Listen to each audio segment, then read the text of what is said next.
Ce n'est pas la fin de la guerre, mais c'est tout de même un premier pas. Pour Volodymyr Zelensky, le sommet sur la paix est une réussite sur le plan diplomatique. Le communiqué final de près de 80 nations présentes réaffirme l'intégrité territoriale du pays.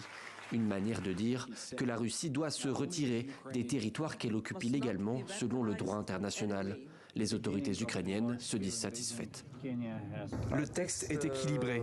Toutes nos positions de principe sur lesquelles l'Ukraine avait insisté ont été prises en compte. Un communiqué final qui soutient l'Ukraine et appelle pour les négociations futures à impliquer toutes les parties au conflit.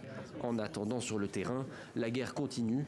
Le sommet n'aura pas fait taire les armes, mais pouvait-il en être autrement, en l'absence de la Chine et surtout de la Russie ? Cet après-midi, le Kremlin en a profité pour répondre indirectement par l'intermédiaire de son porte-parole. Poutine ne rejette rien, il ne rejette pas la possibilité de pourparler. Il affirme qu'il existe des organes légitimes pour les mener conformément à la constitution du pays.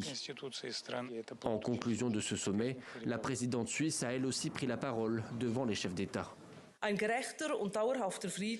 Une paix juste et durable en Ukraine est fondamentale pour les populations des zones de guerre et pour tous ceux qui sont directement touchés par les conséquences de la guerre.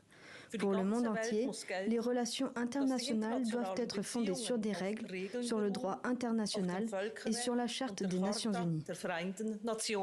Quelques annonces importantes ont aussi été faites aujourd'hui. En plus de l'aide américaine dévoilée hier par Kamala Harris, la Norvège débloque une enveloppe de 96 millions d'euros d'aide au secteur énergétique ukrainien. Le Danemark assure, lui, que les avions F-16 promis aux forces armées ukrainiennes seront transférés d'ici peu. Un deuxième sommet sur la paix est déjà évoqué. Les Ukrainiens ont laissé entendre que la Russie pourrait peut-être y participer.